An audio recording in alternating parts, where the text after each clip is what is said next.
The fruit of evolution season 2 के episode 10 की शुरुआत में हम लोग देखते हैं सभी लोग डीमन किंग कल्ट से लड़ने के लिए रेडी हो रहे हैं। वहीं पर हमें वेटोरू को दिखाया जाता है। वो कहने लगता है तो फिर मैं भी काम शुरू करता हूँ। वह सोचता है क्या मैं इस कंट्री के किंग को मार दूं और डिस्प्ले कलेक्ट करूँ जिससे कि मैं डीमन किंग को रिवाइव कर सकूँ। वो कहने लगता है मैं अब अपने आप को रोक नहीं पा रहा हूँ।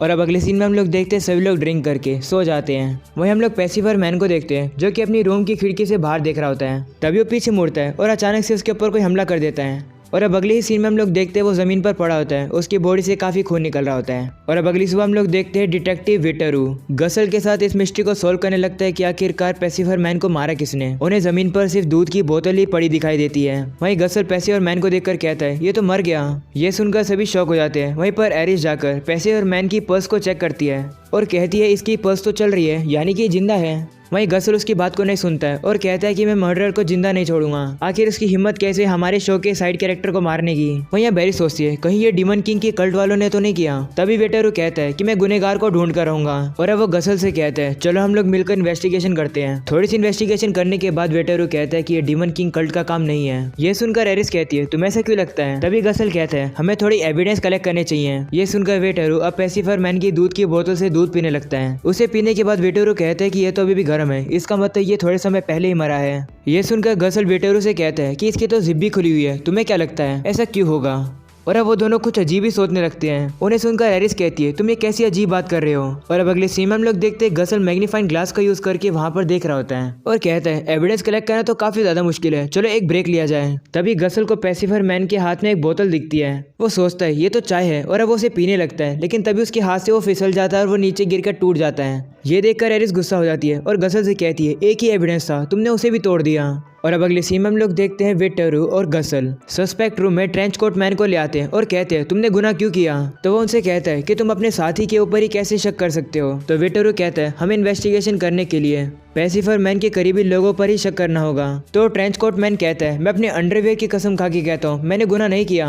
उस जगह से काफी तेज लाइट आने लगती है। ये देखकर वेटोरू और गसल समझ जाते हैं कि ट्रेंच कोट मैन ने कोई भी गुनाह नहीं किया। ये सब देखकर एलिस सोच रही होती है कि ये लोग क्या बकवास कर रहे हैं। और अब इसी तरीके से वो लोग काफी सारे लोगों को बुलाते हैं, लेकिन उनमें से कोई भी गुनहगार नहीं होता है। और अब अंत में वो डिसाइड करते हैं कि वो लोग पेसिफर मैन को रेस्ट इन पीस करेंगे। सभी लोग वहाँ पर खड़े होकर काफी ज्यादा दुखी होते हैं। वहीं एरिस कहती है मैंने कहा ना पेसिफर मैन जिंदा है। तभी अचानक से हम लोग देखते हैं पेसिफर मैन के ग्रेव में से एक हाथ आकर गसल के पैर को पकड़ लेता है और पता लगता है कि वो हाथ तो पेसिफर मैन का ही होता है। गसल उसे देखकर डर जाता है और कहता है क्या ये ज़ॉम्बी में बदल गया। वहीं अब पेसिफर मैन खड़ा हो जाता है। वो कहता है मैं काफी अच्छे से सोया। पेसिफर मैन को देखकर गसल काफी खुश होता है और कहता है मुझे जानकर खुशी हुई कि तुम जिंदा हो। वहीं एरिस पेसिफर मैन से कहती है आखिरकार कल रात में तुम्हारे साथ क्या हुआ था। तो पेसिफर मैन थोड़ा सोचता है और कहते हैं कि रात में मैं खिड़की के सामने खड़ा था और जैसे मैं पीछे हुआ अचानक से एक बोतल मेरे पैरों के नीचे आ गई। मेरा पैर उस पर फिसला और मैं धड़ाम से नीचे गिर गया।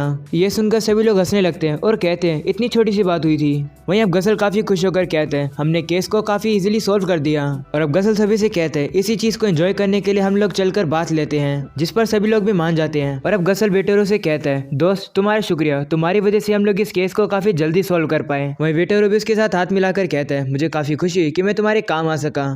वहीं अब बेरिस को शक होने लगता है कि आखिरकार वेटोरू पहले कैसे समझ गया कि ये काम डीमन किंग कल्ट का नहीं था। और अब बेरिस इसी बारे में सोचने लगती है।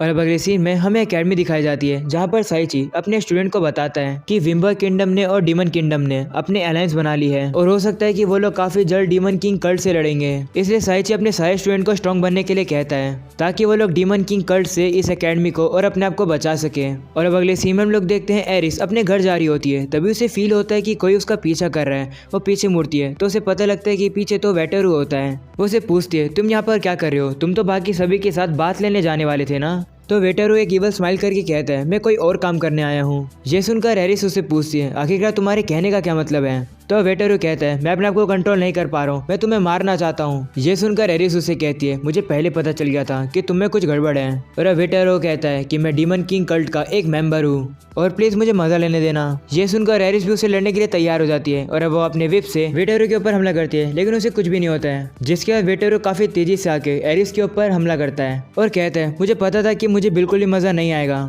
और अब वो एरिस के ऊपर एक फाइनल पंच मारता है, लेकिन तभी अचानक से वहाँ पर गसल आकर उसे रोक लेता है। और अब गसल उससे पूछता है दोस्त ये तुम क्यों कर रहे हो। ये सुनकर वेटोरू हंसने लगता है और कहता है दोस्त, किसने कहा कि मैं तुम्हारा दोस्त हूँ? मैं तो बस यहाँ पर इसलिए आया हूँ ताकि मैं किसी स्ट्रॉन्ग पर्सन से लड़कर उसे मार सकूं। यह सुनकर गसल को काफी गुस्सा आ जाता है और अब वो वेटोरू को काफी जोर से पंच मारता है, जिसकी वजह से वो काफी दूर जाकर दीवार पर भिड़ता है। और अब गसल एरिस से पूछता है तुम ठीक तो हो ना? तो एरिस कहती है मैं ठीक हूँ, लेकिन उसका कुछ करो। तो गसल कहते हैं वो तुम मुझ पर छोड़ दो। ऐसा बोलने के बाद वो काफी ज्यादा पावर अप होने लगता है और अब वो उड़ता हुआ एक जगह पर पहुंचता है जहाँ पर वेटोरू उसका पहले से ही इंतजार कर रहा था। और अब गसल उसे कहते हैं दोस्त, तुम में जितनी भी ताकत है मुझसे लड़ो। ऐसा बोलने के बाद वो काफी तेज स्पीड में वेटोरू के पास जाकर उसे एक मुक्का मारता है। पंच खाने के बाद वेटोरू भी गसल को मुक्का मारता है और अब इसी तरीके से वो दोनों एक दूसरे को पंचेस मारने लगते हैं। और अब वेटोरू मन में कहने लगता है मेरी जिंदगी काफी बोरिंग है, मेरे पास पावर तो है लेकिन मुझे कभी भी एक ऐसा अपोनेंट नहीं मिला जिसके खिलाफ मैं अपनी पूरी पावर यूज कर सकूं। लेकिन अब फाइनली मुझे एक ऐसा अपोनेंट मिल गया है, मुझे जिंदगी में पहली बार मजा आ रहा है। ऐसा बोलने के बाद वो गसल को काफी जोर से पंच मारता है और अब गसल दूर जाकर एक पहाड़ के भिड़ता है और अब गसल वापिस से खड़ा हो जाता है। वो उसे कहने लगता है हम दोनों की मसल इस चीज में काफी इंजॉय कर रही है। ये सुनकर वेटोरू गसल का शुक्रिया करता है और कहता है तुम्हारी वजह से मैं अपनी पूरी पावर निकाल पाऊंगा।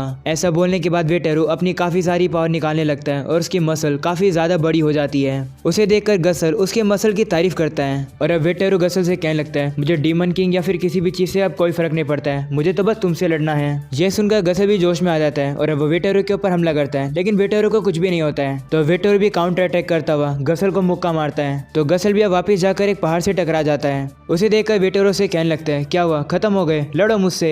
ये सुनकर गसल वापस से खड़ा हो जाता है। वो कहता है मैं अभी तक हारा नहीं हूँ। ये सुनकर वेटोरू हैरान हो जाता है। वो उसे कहता है लेकिन तुम्हारी तो अब लिमिट खत्म हो जानी चाहिए। तभी गसल रोने लगता है और कहता है तुम्हारी मसल तो काफी दुखी है, वो रो रही है, तुमने अपनी मसल को ऐसा बनाने में इतनी मेहनत क्यों करी है? गसल की स्पीच सुनकर वेटोरू की मसल अब कांपने लगती है और अब जैसे वो सामने देखता है तो उसे पता लगता है कि गसल तो और ज्यादा पावरफुल हो चुका है। और अब गसल अपनी बॉडी का पूरा दम लगा लेता है और अब वो काफी तेजी से एक मुक्का मारता है जो कि वेटोरू के साइड में से निकल जाता है। गसल के मुक्के की पावर इतनी ज्यादा होती है कि पूरा पहाड़ ही टूट जाता है और अब गसल की पूरी एनर्जी खत्म हो जाती है। वो वेटोरू के कंधे पर गिर जाता है और अब वेटोरू कहता है मैं अपनी जिंदगी में पहली बार हार गया हूँ, ये फीलिंग इतनी भी बुरी नहीं है। और अब शाम हो जाती है। वेटोरू गसल को वहीं पर छोड़कर चला जाता है और अब अगले सीन लोग देखते हैं वेटोरू जब जा रहा होता है तभी उसके सामने यूडिस आ जाता है। वेटोरू अब यूडिस को बताता है कि मैं हार गया हूँ, मैंने सोचा नहीं था कि मैं एक ऐसे पर्सन से मिलूंगा जो कि मुझसे भी स्ट्रॉन्ग होगा, लेकिन कुछ भी हो मुझे जिंदगी में पहली बार ऐसा लग रहा है कि मैं जिंदा हूँ। ये सुनकर यूडिस कहता है इसका मतलब तो तुम किसी भी काम के नहीं रहे हो। ऐसा बोलने के बाद वो अपनी पावर का यूज करके वेटोरू को मार देता है और अब यूडिस कहता है मेरी पावर का नाम है एबिक्विटी। ये एबिलिटी मुझे किसी भी स्पेस, डायमेंशन या फिर टाइम के बीच में टेलीपोर्ट करने की पावर देती है। तुम कह रहे थे ना कि तुम्हें डीमन किंग से कोई भी फर्क नहीं पड़ता है, इसलिए अब तुम शांति से मरो। ऐसा बोलने के बाद यूडिस वहां से चला जाता है और अब अगले सीन में हम लोग साइची को देखते हैं जो कि अपनी मैजिक पावर यूज करने की कोशिश कर रहा होता है, लेकिन उसका मैजिक आ ही नहीं रहा होता है। उसे देखकर वो परेशान हो जाता है और सोचने लगता है आखिरकार मुझे हो क्या गया। वहीं बारनाबस भी ये सब पीछे से खड़े होकर देख रहे होते हैं और वो भी थोड़ी चिंता में लग रहे होते हैं। और इसी के साथ हो जाता है ये एपिसोड यहीं पर खत्म। पसंद है तो लाइक कर देना, चैनल को भी सब्सक्राइब कर देना। तो फिर अगले हफ्ते मिलते हैं इसके नेक्स्ट एपिसोड में, तब तक के लिए पीस आउट।